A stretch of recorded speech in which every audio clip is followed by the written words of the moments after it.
After paying my parents' bills, covering emergencies, and supporting them financially for 7 straight years, my brother had the nerve to say, "You don't even have kids, so what else are you doing with your money?"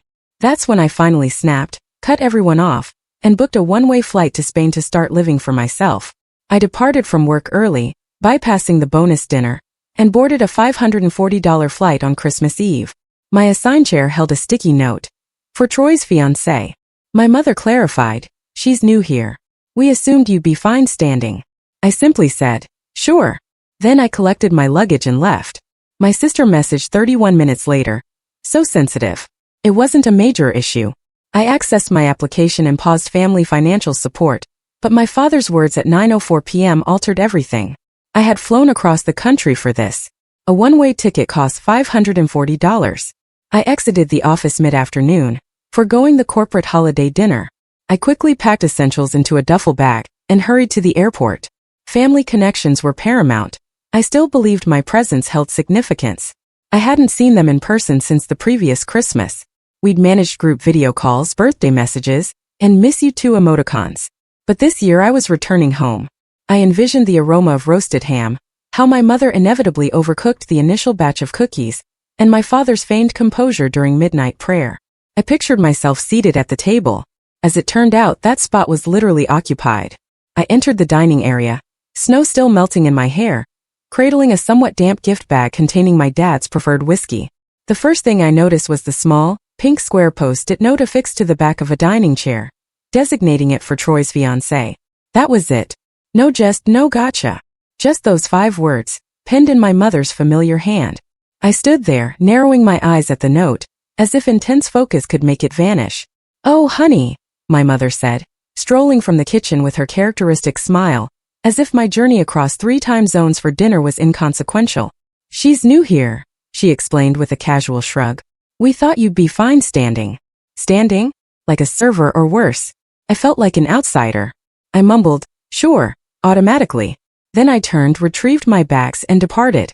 I'd driven 31 minutes down the icy road before my phone chimed. So sensitive. "It wasn't a big deal," my sister's message read. "Not even a name, just that."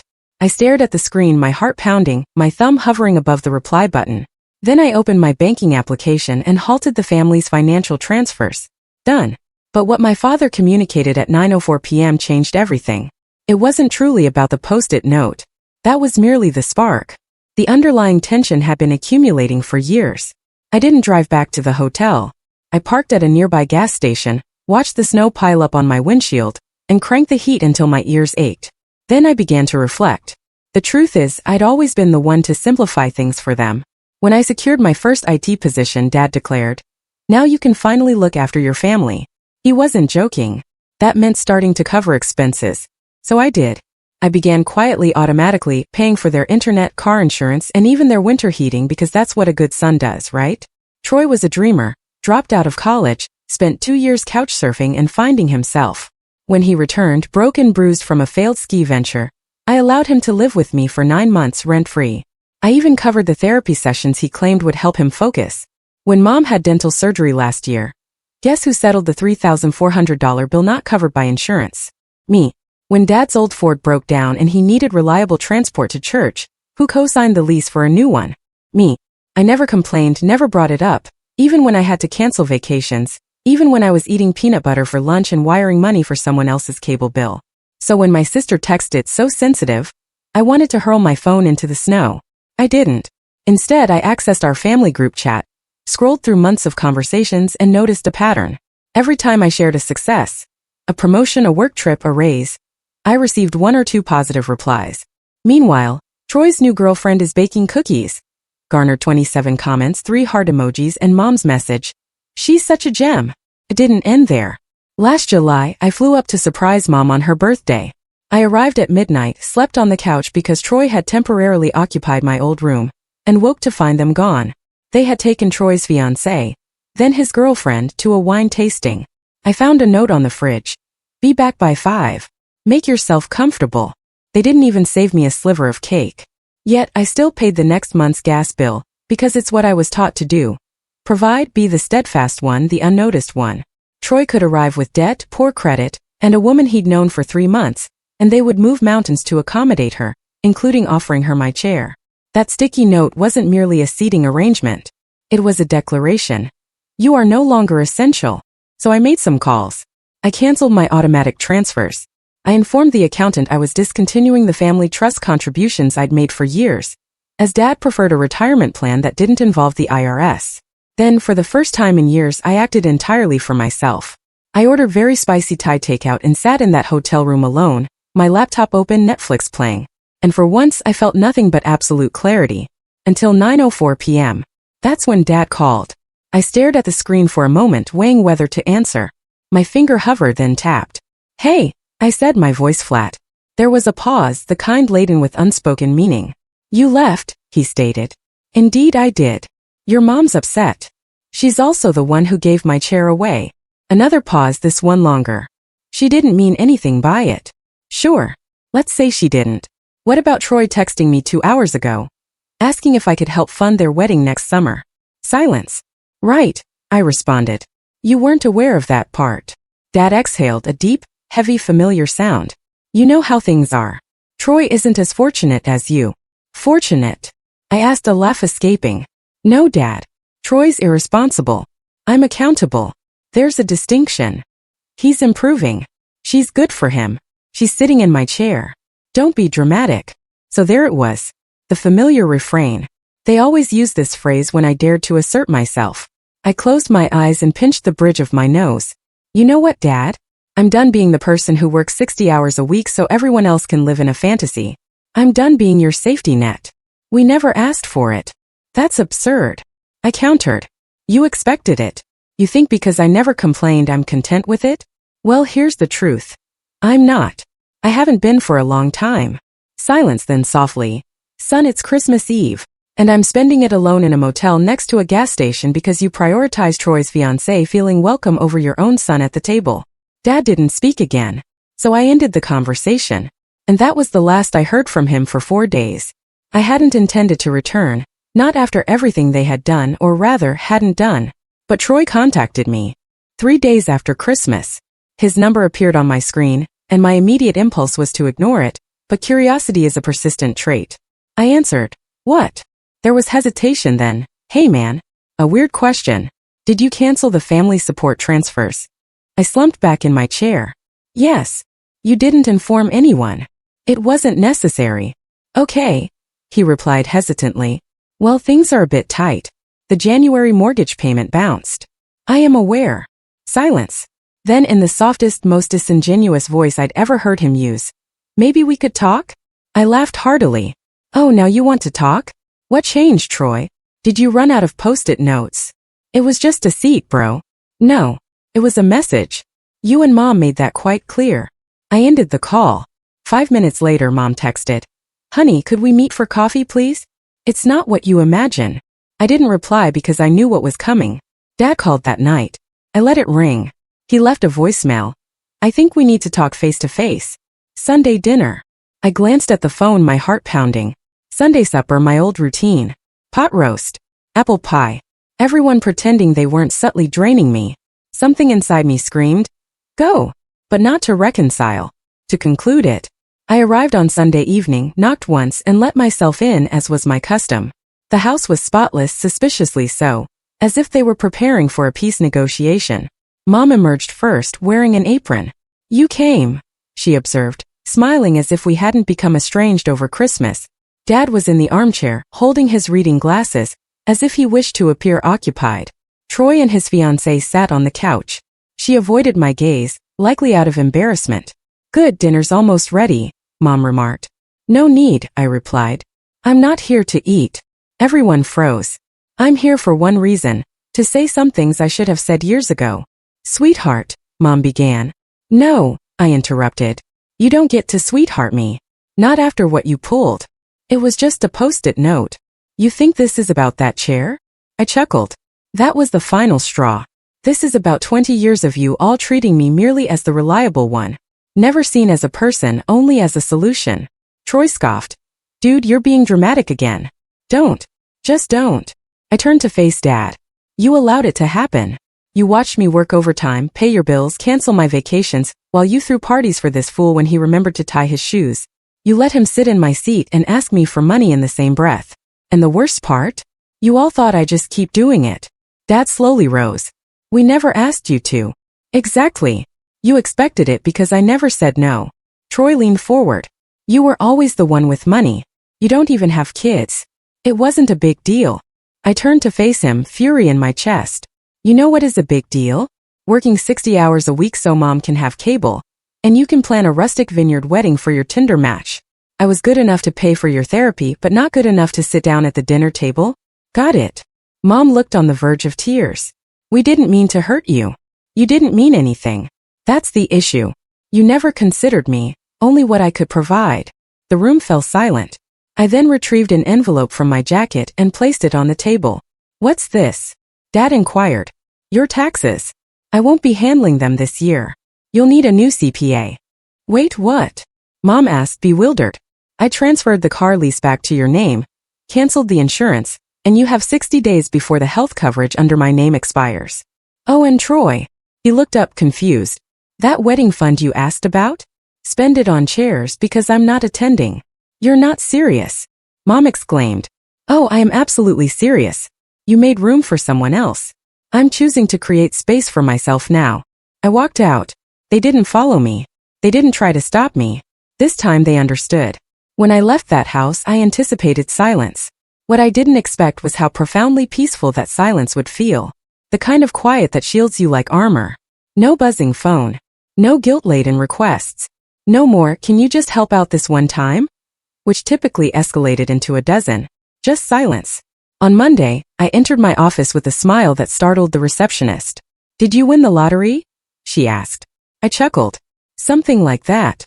I didn't elaborate, but that was the first day in years that I drank my coffee hot, ate lunch without checking my bank balance after transferring someone's rent payment, and slept through the night without receiving a text from Troy saying, Bro, can you help out just until Friday? By Wednesday, the texts had begun. Mom, honey, your father is upset. He suggests we should talk. Please come this weekend. Ignored. Then Troy. Hey man, Dad says you canceled their dental insurance? That's not right. Troy, do you still have the login to your Hulu account? We can't get in. I blocked him. Then Dad called. I didn't answer. He left a voicemail that started calmly and ended as a threat. I just don't understand how you can abandon your family like this after everything we've done for you. I laughed so hard I nearly dropped my phone. After all they'd done for me? You mean like giving my chair to a stranger? Like accepting every financial bailout I offered while still treating me like a troublesome child whenever I set a boundary? This time they expected me to yield, feel terrible and return as I always had. Instead, I made things more difficult for them. I flourished. I enrolled in a 2-week photography retreat in Oregon. Something I'd always desired but couldn't afford because I was constantly paying other people's bills. I rejoined my gym, took long walks. I deleted the family group chat. I blocked my sister after she re-added me. I went out for drinks with some colleagues and for the first time, didn't fabricate a reason for my constant exhaustion. I stated the truth. My family is a financial drain and I finally severed ties. One guy raised his glass. Respect. That word held a different meaning now. Respect wasn't about avoiding conflict. It was about declaring enough. Then came the call. 9:04 p.m. exactly 2 weeks after the Christmas Eve debacle. I almost didn't answer. The number was blocked, but something compelled me to swipe. Hello. The voice on the other end was subdued. Hey, it's Dad. He sounded older, weary. Okay. I'm at the hospital, he explained. I sat upright. What happened? Your mother collapsed in the kitchen. Dehydration, stress. Doctor says it's nothing fatal, but she's shaken, and she's been crying, asking for you.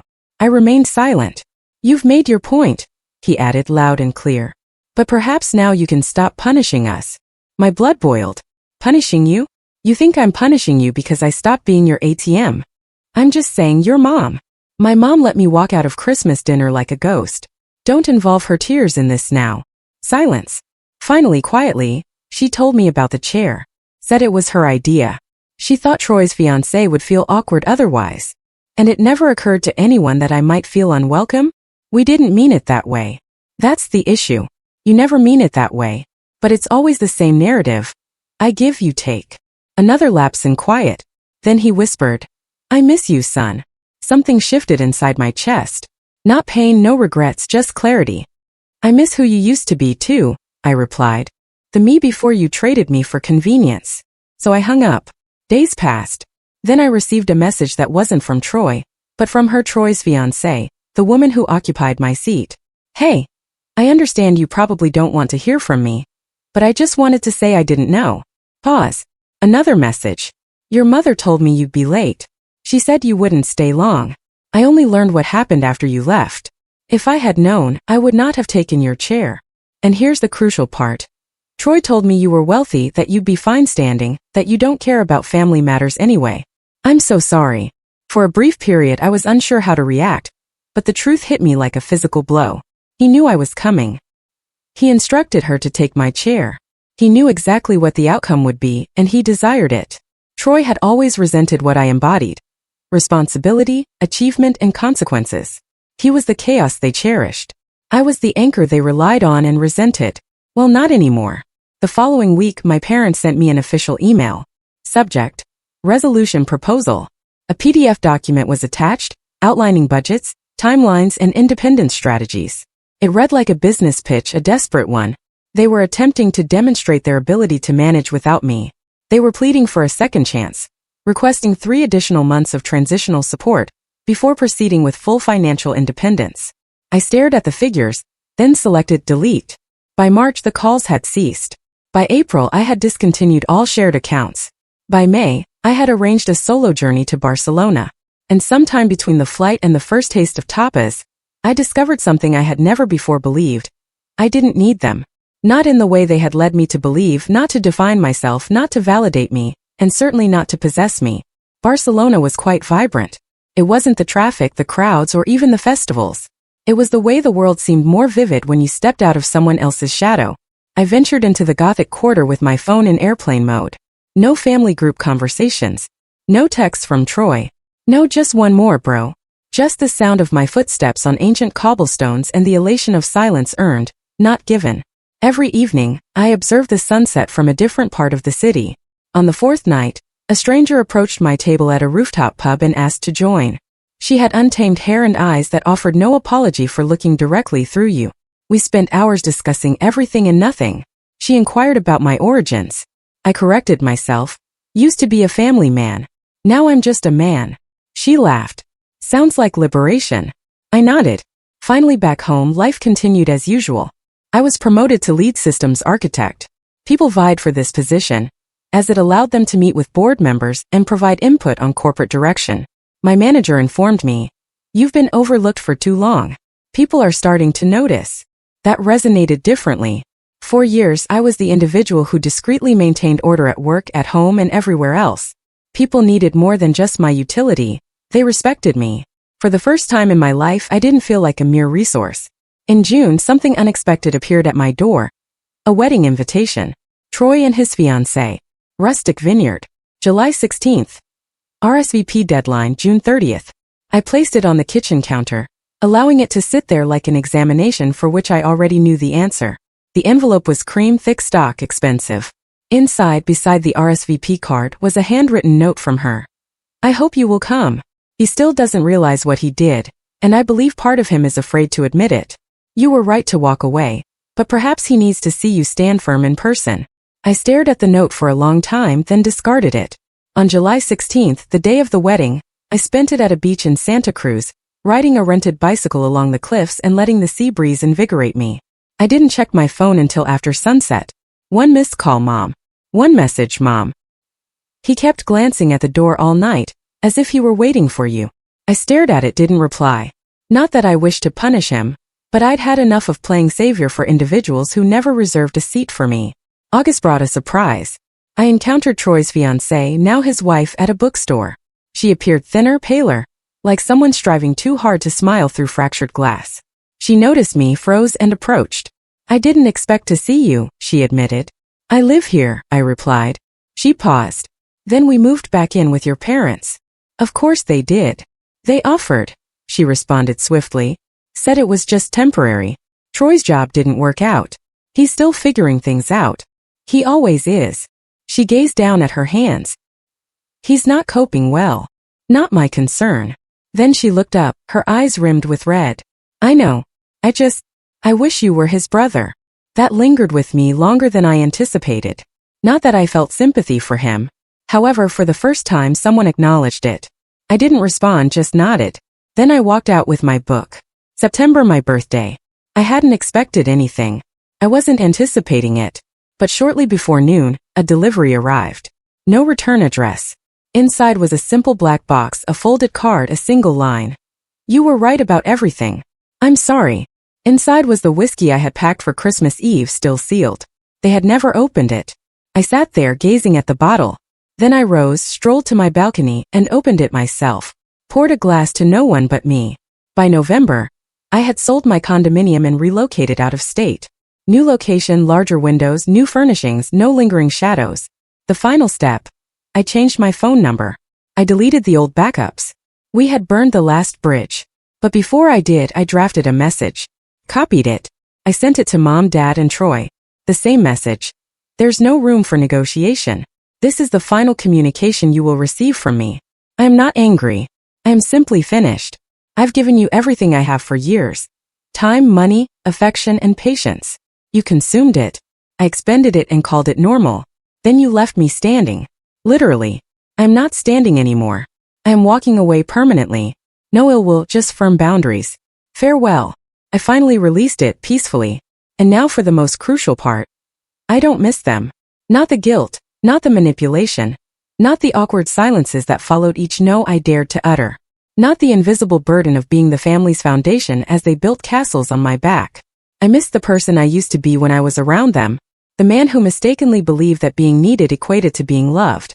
He's gone now. Someone more resilient has taken his place. Wiser. Freer. So perhaps I miss Christmas supper. Perhaps I stood outside a house I had financed with a gift no one desired. But walking away, that was the greatest gift I ever bestowed upon myself. And this is the last gift I will ever offer.